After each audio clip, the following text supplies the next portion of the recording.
Hope you are fine. हम business study में sources of finance के बारे में डिस्कस कर रहे थे।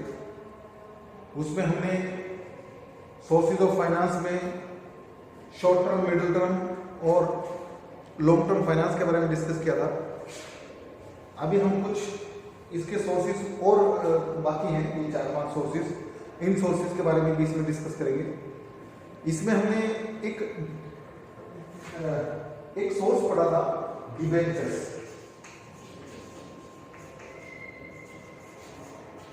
बच्चों ध्यान रखना, डिबेंचर्स एक ऐसी कैटेगरी है सोर्स ऑफ फाइनेंस की जिसको हम medium term, long term as finance जो है उसको यूटिलाइज कर सकते हैं। क्यों? इसका एक रीजन है, क्योंकि जो डिबेंचर्स है इसमें ये स्पेसिफिक पीरियड ऑफ टाइम के लिए होता है, यानी एक पर्टिकुलर टाइम ऑफ पीरियड इसमें दिया होता है। After 2 year, 3 year, 4 year, 5 year, 6 year, भाई कितने सालों बाद इसकी हमने कंपनी ने जो है रीपेमेंट करनी है, उसका एक प्रॉपर टाइम जो है वो उसमें दिया होता है।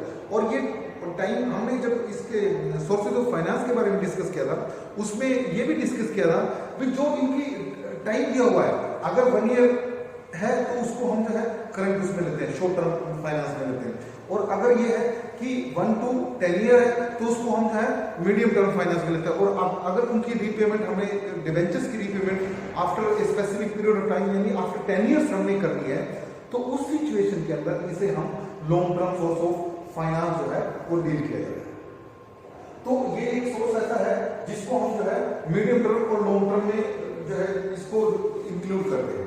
उसके बाद जो बाकी कुछ सोर्सेज बचे हुए थे, जो फ्लोइंग बैक ऑफ प्रॉफिट है, ये इसको हमने लास्ट वीडियो के अंदर थोड़ा सा इसके बारे में डिस्कस किया था। फ्लोइंग बैक ऑफ प्रॉफिट, इसको हम बच्चों कई बार आपके पास ये क्वेश्चन पूछा जा सकता है कि जो फ्लोइंग बैक ऑफ प्रॉफिट है, कई बार वो right and note on flowing back कह सकता है, कई बार वो आपको ये कह देता है right and note on self financing. नाम देखिए, सेल्फ फाइनेंसिंग। सेल्फ फाइनेंसिंग का मतलब है अपने बिजनेस को अपने आप ही फाइनेंस करना, यानी अपनी जेब से पैसा जो है अपने ही बिजनेस में इन्वेस्ट करना। बच्चों ध्यान रखना, इसको हम फ्लोइंग बैक ऑफ प्रॉफिट भी बोलते हैं। इसको जो रिटेन्ड अर्निंग है, उस रिटेन्ड अर्निंग को हमने किस तरीके से इन्वेस्ट करना है, रिटेन्ड प्रॉफिट जो होते हैं, उन रिटेन्ड प्रॉफिट को हम जो है रेनी डेज में या बिजनेस में जहां पे हमें जरूरत पड़े, इनको हम दोबारा से यूज कर सकते हैं। देखो बेटे, जो देखो हमने जो फंड्स हैं वो 2 टाइप के पढ़े थे। एक पढ़ा था हमने ओनर्स फंड,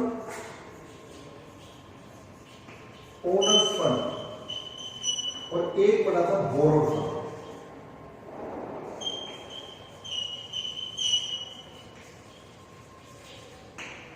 जो ओनर फंड होता है बेटे, ओनर्स फंड का मतलब क्या है?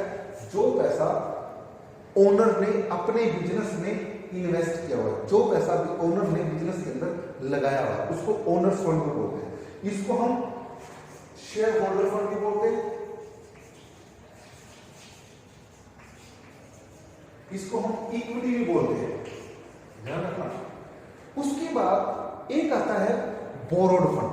बोरोड फंड बेटे वो फंड होता है जो पैसा हमने अपने बिजनेस के लिए बाहर एक्सटर्नल सोर्सेज से उधार में लिया हुआ है, उसको हम जो है बोरोड फंड के अंदर डील करते हैं। और ये जो बोरोड फंड है, इसके ऊपर हमें एक स्पेसिफिक रेट से इंटरेस्ट है पे करना ही करना पड़ता है, चाहे कंपनी को प्रॉफिट है या कंपनी को लॉस है, किसी भी सिचुएशन में है कंपनी को उसके ऊपर इंटरेस्ट जो है कंपनी वो पे करती ही करती है।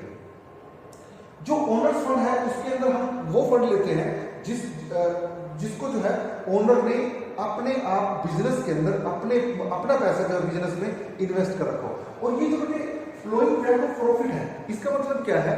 हमें हर साल जो प्रॉफिट होता है, हम क्या करते हैं, उस सारे प्रॉफिट को हम यूज नहीं करते।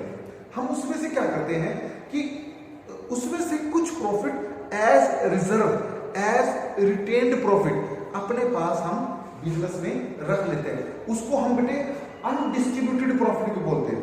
उस प्रॉफिट को जब बिजनेस पे रखा जाता है तो इसका मतलब क्या होता है कि जब हमें पैसे की जरूरत होगी तो हम उस पैसे को यूटिलाइज कर सकते हैं। क्योंकि देखो बेटे, हमारे पास, हमने डिस्कस किया, हमारे पास सोर्सेज तो बहुत है। अब बाकी सब सोर्सेज में जब आप एक्सटर्नल सोर्सेज यूज करोगे तो उस सिचुएशन में आपको उसके ऊपर इंटरेस्ट भी पे करना पड़ेगा। और आपको पता है बेटे, जब आप लोन्स वगैरह लेते हो तो उसके लिए आपको अपनी फिक्स एसेट जो है वो मॉर्गेज करनी पड़ती है। जबकि अगर आपके पास प्रॉफिट्स पड़े हैं, आपके पास सफिशिएंट प्रॉफिट्स हैं, तो उस सिचुएशन में आपको जो है बाहर से पैसा उधार लेने की जरूरत नहीं होती, ना बैंक से, ना डिवेंचर इशू करके, ना फाइनेंशियल इंस्टीट्यूशन से। और आप जो है अपने उस पैसे को जो है उस बिजनेस के अंदर इन्वेस्ट कर सकते हो, और उसको बिजनेस के अंदर इन्वेस्ट करके हम जो है उससे प्रॉफिट्स अर्न कर सकते हैं। ये मोस्टली बेटे तब होता है जब हमें अपने बिजनेस को एक्सटेंड करना हो, बिजनेस को एक्सपेंड करना हो। उस सिचुएशन में जब हमें पैसे की जरूरत पड़ती है तो हम वो पैसा जो है अपने जो प्रॉफिट्स जो रिटेन करके रखे हुए हैं उन प्रॉफिट्स को हम अपने बिजनेस के अंदर इन्वेस्ट कर रहे हैं, तो उसको जो है हम फ्लोइंग बैक बोलते हैं, सेल्फ फाइनेंसिंग बोलते हैं, रिटेन्ड प्रॉफिट को। एक ही चीज है ये, तीनों में से अगर किसी भी नाम से आ जाए तो आपने क्वेश्चन में आंसर जो है वो आपने सेम इसी उसमें लिखना है। अब देखिए, देखा जाए तो इसका प्रॉफिट क्या होता है बेटे। सबसे पहली बात है कंपनी की, चाहे बूम पीरियड है मार्केट में, चाहे रिसेशन पीरियड है। अब देखिए बूम पीरियड, रिसेशन पीरियड क्या होता है। बूम पीरियड वो पीरियड होता है बेटे जब मार्केट में शेयर्स की वैल्यू इंक्रीज, शेयर मार्केट जो है वो ऑन इंक्रीज हो रही है, शेयर्स जो है शेयर्स की वैल्यू बढ़ रही है। तो बूम पीरियड वो होता है जिसमें फर्म जो है, कंपनीज जो है वो प्रॉफिट्स बहुत अर्न करती है। चाहे बूम पीरियड है चाहे रिसेशन, रिसेशन है मतलब गिरावट, जब मार्केट जो है फॉल डाउन हो रही है, मार्केट में जब गिरावट आ रही है, तो उस सिचुएशन चाहे किसी भी सिचुएशन में हो, क्योंकि ऐसा होता है बूम पीरियड में आप शेयर्स इशू कर सकते हो, तो शेयर्स जो है आपके जो है ज्यादा से ज्यादा लोग इन्वेस्टर जो है आपको ज्यादा मिल जाएंगे। पर सेशन पीरियड में आप जो है शेयर्स इशू नहीं कर सकते। तो ऐसी सिचुएशन में अब आपको मान लो कोई भी सिचुएशन है तो आप जो है अगर आपके पास अपना प्रॉफिट पड़ा है तो आपको बाहर देखने की जरूरत नहीं है मैंने शेयर इशू करने हैं या डिवेंचर इशू करने हैं, हमारे शेयर्स पब्लिक सब्सक्राइब करेगी या नहीं, पब्लिक एक्सेप्ट करेगी या नहीं, एप्लीकेशन आएंगी या नहीं आएंगी। हम जो है अपना बिजनेस का जो जितनी रिक्वायरमेंट है वो अपने प्रॉफिट्स, रिटेन प्रॉफिट्स में से जो है उसको पूरा कर सकते हैं। यानी आपको जो है इधर उधर सोचने की जरूरत नहीं है, आप अपना जब चाहो अपने बिजनेस को एक्सपेंड कर सकते हो और अपना जो रिटेन प्रॉफिट है वो उसके अंदर इन्वेस्ट कर सकते हैं। उसमें आपको ना कोई मॉर्गेज की जरूरत, ना आपको इंटरेस्ट देना, ना आपको डिविडेंड देना, वो सारा प्रॉफिट जो है उससे वो जो पैसा इन्वेस्ट करके जो आपका रिटेन प्रॉफिट है उसको इन्वेस्ट करके जितना भी पैसा आपको मिलेगा, जितना भी प्रॉफिट्स आपका आएगा वो आपका अपना प्रॉफिट होगा।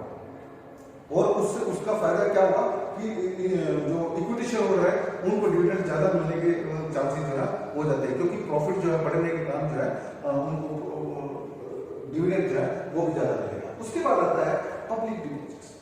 अब बेटे ये पब्लिक डिपॉजिट्स क्या होता है, देखिए कंपनीज क्या करती हैं, कंपनीज जो है इसमें क्या करती हैं कि कंपनी ना जैसे बैंक होता है, बैंक क्या करता है, बैंक में आप अपना मनी डिपॉजिट करा के आते हो, बैंक उसके ऊपर आपको इंटरेस्ट पे करता है। पर वो कंपनीज जिनकी रेपुटेशन बहुत अच्छी होती है वो कंपनी आम पब्लिक को जो है इनवाइट करती है, भाई आप अपना सेविंग अकाउंट हमारे बैंक हमारे कंपनी में खोलिए, हम आपको जो बैंक्स हैं उनसे ज्यादा रेट ऑफ इंटरेस्ट जो है प्रोवाइड करेंगे। जैसे मान लो 3% आपको जो है सेविंग में मिलता है, वो कहते हैं हम आपको 5% देंगे। तो जो स्मॉल सेवर्स हैं वो क्या करते हैं, ज्यादा प्रॉफिट के उसमें ज्यादा इंटरेस्ट के चक्कर में वो क्या करते हैं, कंपनीज के अंदर अपने अकाउंट्स खुलवा लेते हैं और अपनी जो स्मॉल सेविंग्स है वो सारे जो उसमें जमा करते हैं। और जब वहां से कंपनीज को जब पैसे इकट्ठा होता है तो उसको जो है कंपनी फिर जो है अपने बिजनेस में अपने यूज के लिए उसको यूज कर लेती है, तो उसको जो हम पब्लिक डिपॉजिट्स बोलते हैं। I think you can understand. यानी जैसे बैंक में हम स्मॉल सेवर्स पैसा सेविंग अकाउंट्स खुलवाते हैं, पैसे जमा कराते हैं या एफडी करवाते हैं, बैंक से हमें इंटरेस्ट बैंक हमें इंटरेस्ट प्रोवाइड करता है, उसी तरीके से जो कंपनीज हैं और ये वो कंपनीज करती है जिनकी रेपुटेशन बहुत अच्छी होती है, क्योंकि अब पब्लिक डिपॉजिट्स, पब्लिक के पैसे को अपने उसमें बैंक में डिपॉजिट करना और उसके बदले में उनको इंटरेस्ट देना। अब इंटरेस्ट कोई ऐसे तो देगा नहीं क्योंकि बैंक में तो पैसा हमारा सिक्योर है, पर इसके अंदर ये ना हो कि पैसा डूब जाए, तो उसके लिए क्या कंपनी क्या करती है कि हमें ज़्यादा रेट ऑफ इंटरेस्ट जो है प्रोवाइड करती है, ताकि हम ज़्यादा से ज़्यादा लोग जो है, ज़्यादा से ज़्यादा स्मॉल सेवर्स जो है हमारे कंपनी के अंदर पैसा डिपॉजिट कराने के लिए जो है अट्रैक्ट है। तो उस चक्कर में उसको जो है हम पब्लिक डिपॉजिट्स बोलते हैं, और ये वो कंपनीज करती है बेटे जिनकी रेपुटेशन बहुत अच्छी होती है।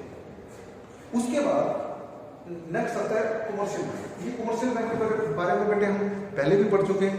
कमर्शियल बैंक हमारे कौन से होते हैं बेटे? वो बैंक जो हमारे बिजनेस के लिए, हमें बिजनेस करने के लिए जो लोन फैसिलिटीज प्रोवाइड करते हैं, वो सारे कमर्शियल बैंक जो है उनको सबको कमर्शियल। ये जो कमर्शियल बैंक है बेटे, ये हमें शॉर्ट टर्म, मीडियम टर्म और लॉन्ग टर्म तीनों टाइप की लोन फैसिलिटीज जो है प्रोवाइड कराते हैं। तीनों टाइप में जैसे शॉर्ट टर्म में तो मोस्टली ये जो है ओवरड्राफ्ट फैसिलिटी प्रोवाइड करते हैं। ये आपका अगर एक लिमिट बना देते हैं, उस लिमिट के अनुसार जो है आप अपना पैसा साल के अंदर जितना विड्रॉ करोगे, सिर्फ उसके ऊपर ही जो है इंटरेस्ट चार्ज किया जाएगा। बाकी पैसा जो है आपको वो साल में जितना पैसा निकलवाया है, वो पैसा आपको साल के एंड में जो है डिपॉजिट कराना पड़ेगा, और जितना पैसा निकलवाया था उस पर जितना इंटरेस्ट चार्ज किया बैंक ने, वो इंटरेस्ट आपको जो है डिपॉजिट कराना पड़ेगा। दूसरा इसके अंदर कमर्शियल बैंक जो है long term loans, short term loans, terms loan. अब यहाँ पे टर्म्स लोन का मतलब करता है बेटे वो लोन जिसकी रीपेमेंट आपने इंस्टॉलमेंट में करनी है, उसको हम टर्म लोन। तो जो कमर्शियल बैंक है वो आपको इस टाइप के लोन भी प्रोवाइड करता है। और ये कमर्शियल बैंक कौन कौन सी फैसिलिटीज प्रोवाइड करते हैं? जैसे इसमें कहता है ओवरड्राफ्ट फैसिलिटी। मैंने अभी आपको बताया कि ओवरड्राफ्ट फैसिलिटी क्या होती है, यानी जब आपके बैंक में जितने पैसे जमा है, आप उससे ज्यादा पैसे विड्रॉ कर लेते हो, और ये ऐसे नहीं कर सकते, आपको ये लिमिट मिली होती है भी आप जो है इतने तक पैसे जो है, एक पर्टिकुलर लिमिट तक पैसा जो है एक्सेस अमाउंट जो है विड्रॉ कर सकते हो, जितना आपके बैंक के अंदर पैसा डिपॉजिट है, आप उससे ज्यादा पैसा जो है वो विड्रॉ कर सकते हो।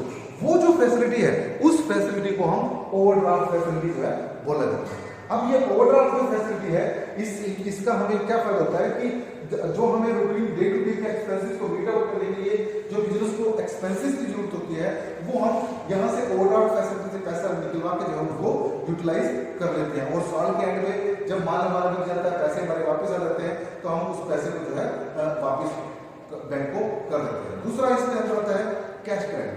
अभी कैश क्रेडिट क्या होता है? Under this facility the bank grants the right to its customer to borrow money up to a certain limit against security. अब इसमें क्या होता है कि आपको अपने बिजनेस की कोई एसेट्स, कोई बिल्डिंग, कोई फिक्स एसेट्स वो मॉर्गेज करनी पड़ती है, और उसको मॉर्गेज करके उस सिक्योरिटी के बेस पे आप जो है लोन ले सकते हो। वो लोन शॉर्ट टर्म के लिए हो सकता है, लॉन्ग टर्म के लिए मोस्टली जो है ऐसा जो लोन लिया जाता है वो लॉन्ग टर्म के लिए लिया जाता है। और इसके अंदर ध्यान रखना बेटे, जितना लोन आपको रिक्वायर्ड है उसका मतलब कम से कम भी उससे 1.5 गुना जो है 125% जो है वो आपकी फिक्स एसेट की वैल्यू होनी चाहिए। तो वो एसेट्स आप जो है इनको जो है सिक्योरिटी के रूप में जो है डिपॉजिट करा सकते हो, या सिक्योरिटी के रूप में रख सकते हो, तब आपको जो है बैंक जो है वो लोन फैसिलिटी प्रोवाइड करेगा। उसको कैश क्रेडिट बोलते हैं, उसको बोलते हैं उसको short term loan. Short term loan आपको पता है बैंक से आप लोन जो है जिनकी रीपेमेंट आपने जो है 1 साल के अंदर करनी होती है, उनको उस टाइप के लोन फैसिलिटी जो आप ले सकते हो। उसके बाद इसके अंदर आता है discounting of bill of exchange. Discounting of bill of exchange में बेटे आपने पढ़ा था भी, अगर आप माल उधार में बेचते हो और उनके ऊपर बिल लिखते हो, जब आप बिल लिखते हो तो वो बिल आप टाइम से पहले, जब मेच्योर हो उस टाइम से पहले आप उन बिल्स को बैंक में डिपॉजिट करा के जो है बैंक कुछ पैसा एज डिस्काउंट काट के बाकी सारा पैसा जो है आपको उन बिल्स का दे देता है, और जब उन बिल्स की पेमेंट आती है तो बैंक वो पेमेंट अपने पास रख लेता है। यानी अगर आपको पहले से पैसा चाहिए तो बैंक आपको वो फैसिलिटी भी प्रोवाइड कर सकता है, यानी आप अपने बिल्स को बैंक से डिस्काउंट करा सकते हैं। उसके बाद एक इसका सोर्स है इसमें ट्रेड क्रेडिट। ट्रेड क्रेडिट का मतलब क्या होता है? ये बिजनेसमैन आपस में करते हैं।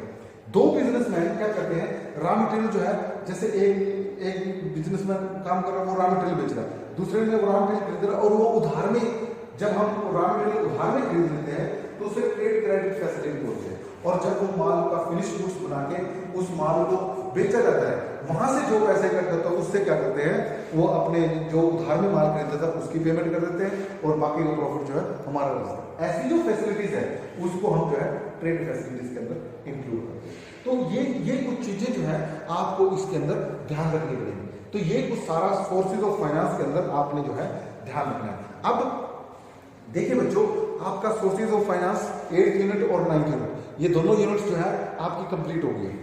इसके अंदर आपका जो है स्मॉल स्केल बिजनेस एंटरप्रेन्योरशिप वो भी कंप्लीट हो गया। अब आपका जो है इंटरनल बिजनेस और एक्सटर्नल, उसके बारे में डिस्कस करेंगे, जबकि एक्सटर्नल आपका सिलेबस जो है वो डिलीट हो चुका है।